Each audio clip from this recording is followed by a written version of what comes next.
And hello gamers, and welcome once again. We are looking at Atari Volt, and we are continuing our journey through arcade games of the 80s. We played Pong last time, and now we're getting into Red Baron.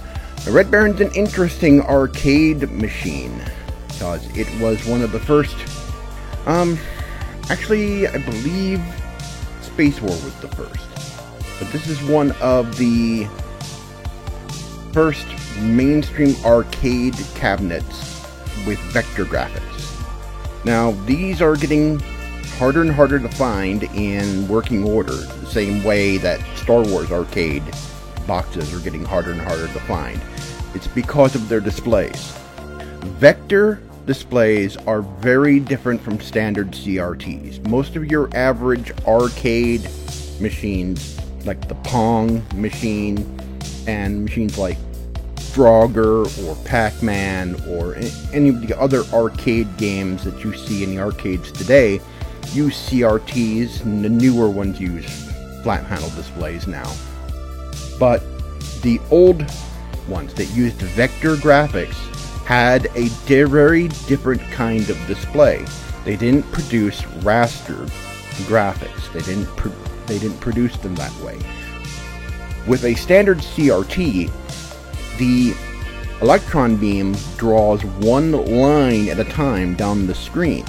In a vector graphics display, it draws a line in different specific directions to draw the graphics. It doesn't draw the whole screen, only specific lines at a time to produce the graphics.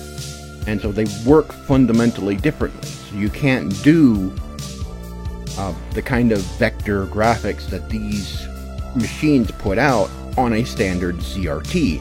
You have to have a vector display. It's similar in technology to oscilloscope displays. That's exactly what it is. It's essentially an oscilloscope display blown up to large size.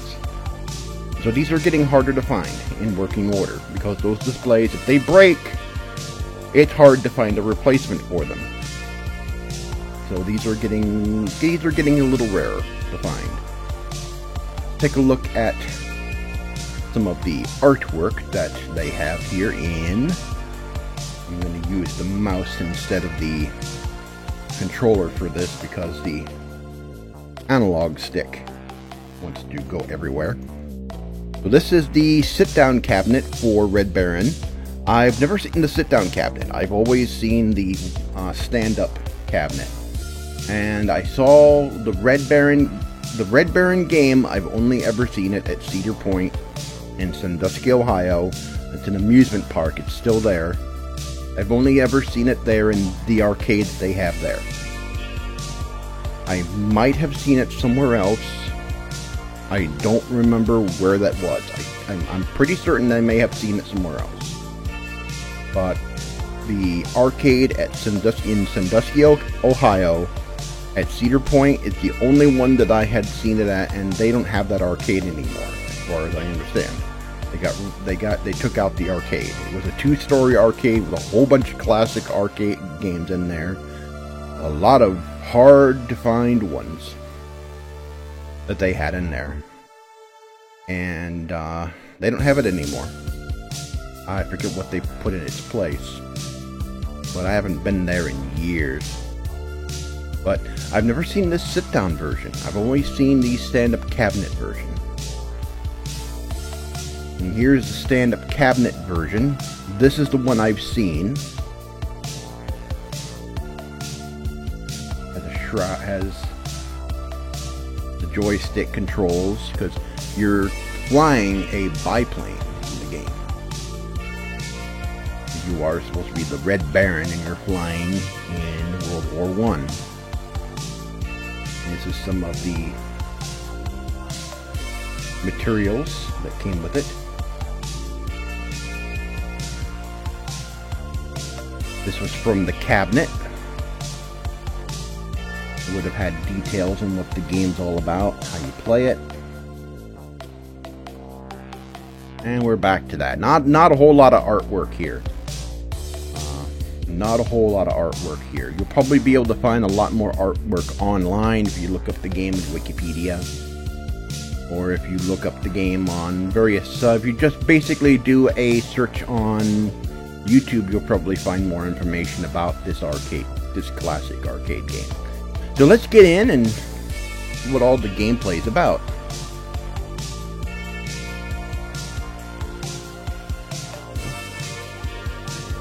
So I'm controlling it with my joystick, and you essentially shoot down other planes.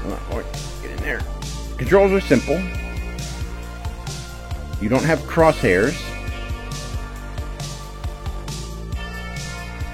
Oh, oh.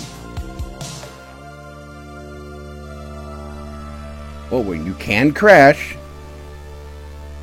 Oh, you can crash.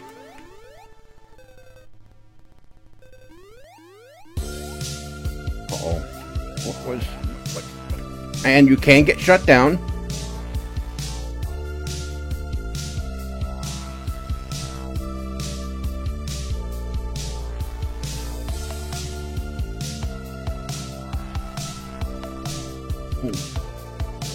Okay, I'm actually doing pretty good with... Oh, whoa.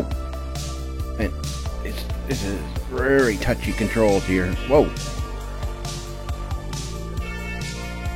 And the way I have the graphics set up, I have the graphics set up to mimic the glow that you would get from your standard vector graphic. And I can't... I have such a hard time shooting these guys down. You get bonus points for doing that. Oh, tanks, tanks, tanks, tanks. Thing is... Oh. Shoot him down. Alright, got him. Shoot him down, shoot him down, shoot him down. Get him. Oh, I got him. I'm on. Oh. I'm actually doing better with this.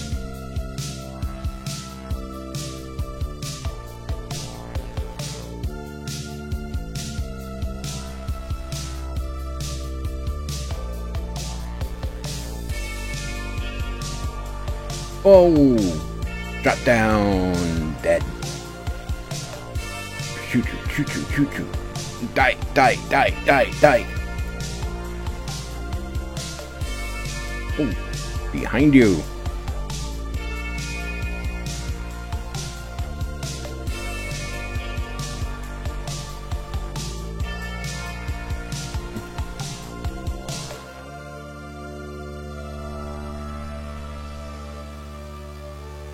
Oh, they're like seriously shooting at me.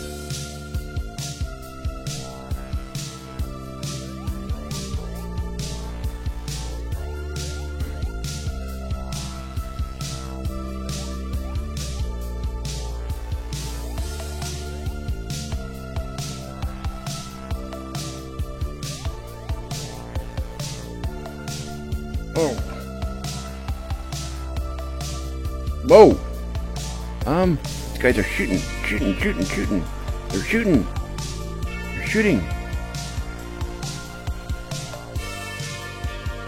I am doing way better than I thought I would.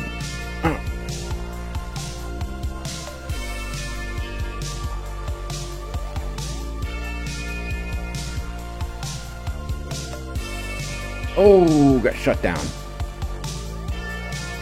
Oh! Hey! Ah.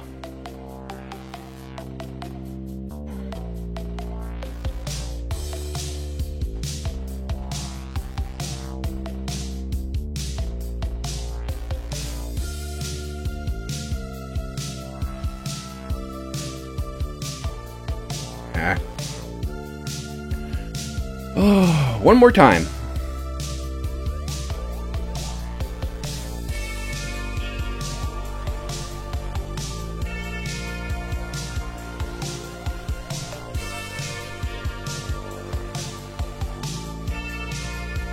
Oh. Oh. Missed him. Okay, shoot. Ah, got him. Don't have crosshairs, so I can't tell what I'm targeting. Got him. gun's overheating.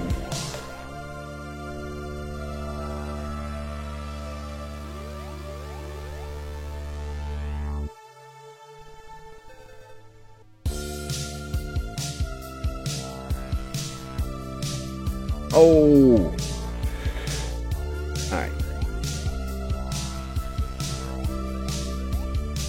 Shoot him down.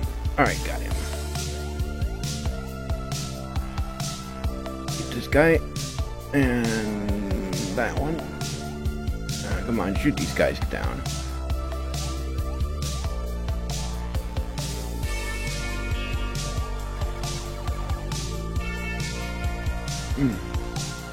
Oh, he shot me.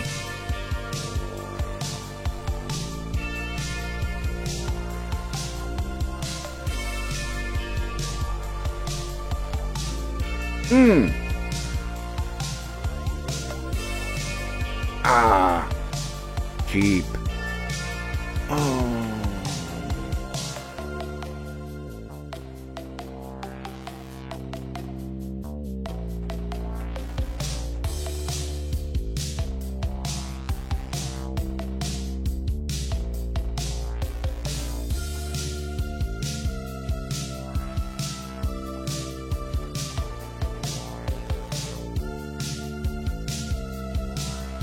Alrighty then. Well, that's Red Baron. That's basically all there is to the gameplay. You fly around and shoot down other biplanes, and you shoot down zeppelins, and you shoot tanks and bunkers on the ground. That is essentially the gist of the gameplay, and it gets progressively harder, and they get progressively meaner, and you get more bullets to dodge around as you proceed through the game. That is basically the gist of the game. There wasn't very much in the way of complex gameplay back in the day for these sort of games. They were pretty simple, but they were simple, but they were also, you know, hard to master at the same time. All you had was just the joystick and a button. The button to fire and the joystick to basically fly and move around. Didn't even have crosshairs to aim with. So that's basically the gist of what Red Baron is all about. Let's back out here. So next time, we're going to dive into Space Duel. Another classic arcade game. Never played this one before. I have never played this one before. So I'm not certain what I am going to be getting into.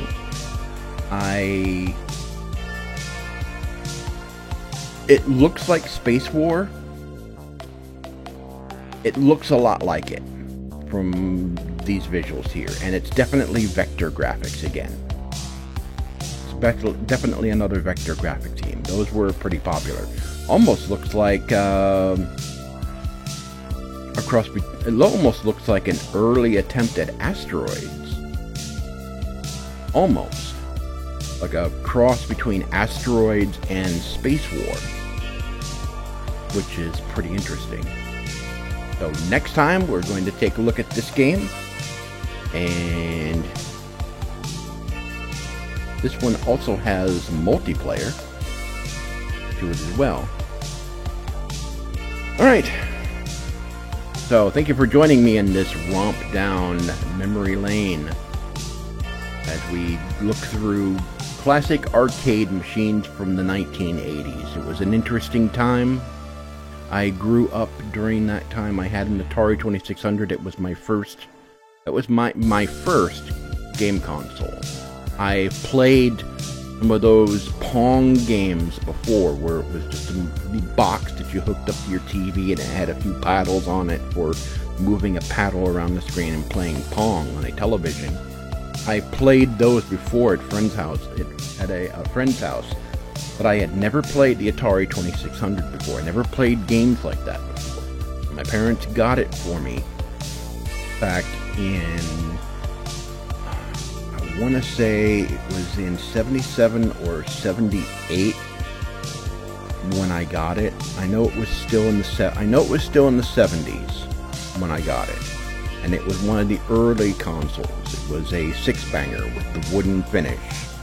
It was one of the rare ones, the older rare versions, with the 6 switches and wooden finish on it.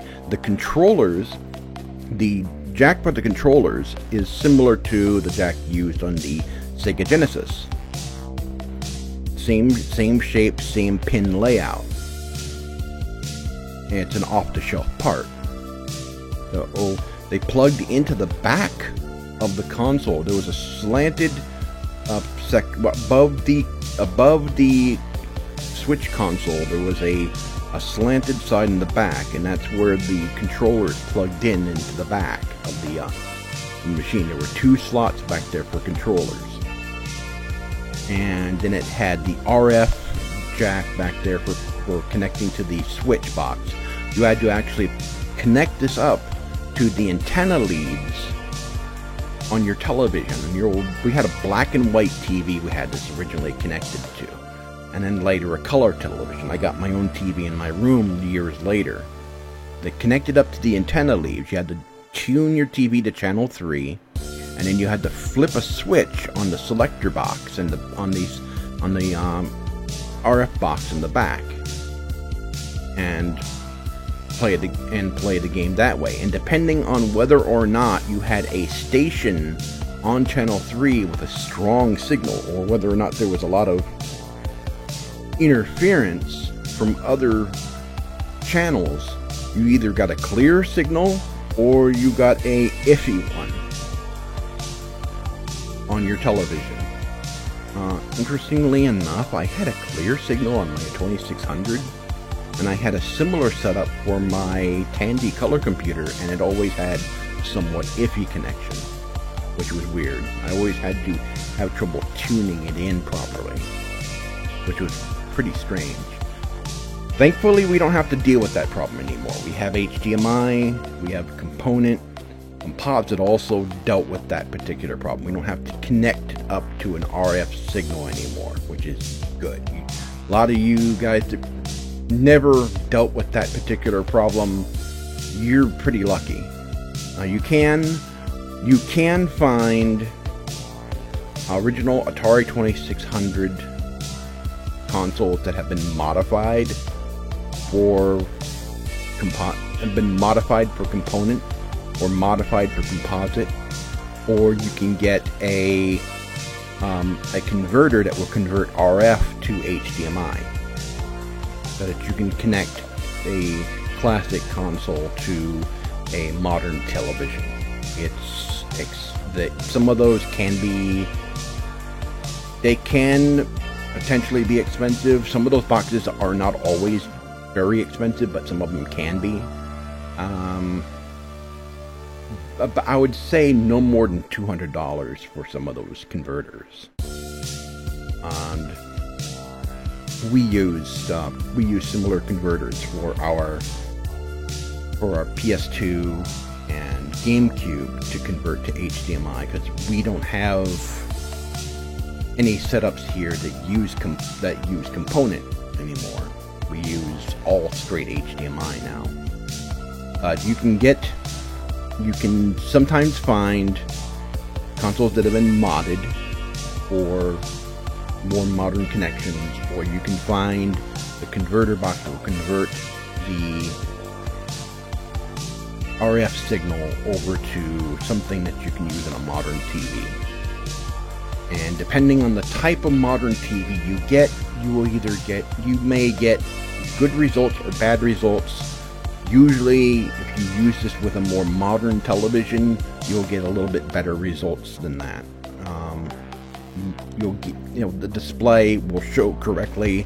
Otherwise, it'll be stretched across the entire screen. Samsung and Sony displays are a little better at that. The ones that do proper processing for whatever signal they receive.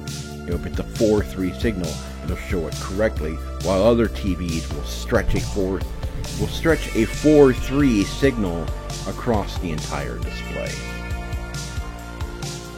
And again, as I said, these arcade games that use vector graphics are getting harder and harder to find in working order because their screens are getting harder to find. And there's not really anyone really making vector graphic displays anymore.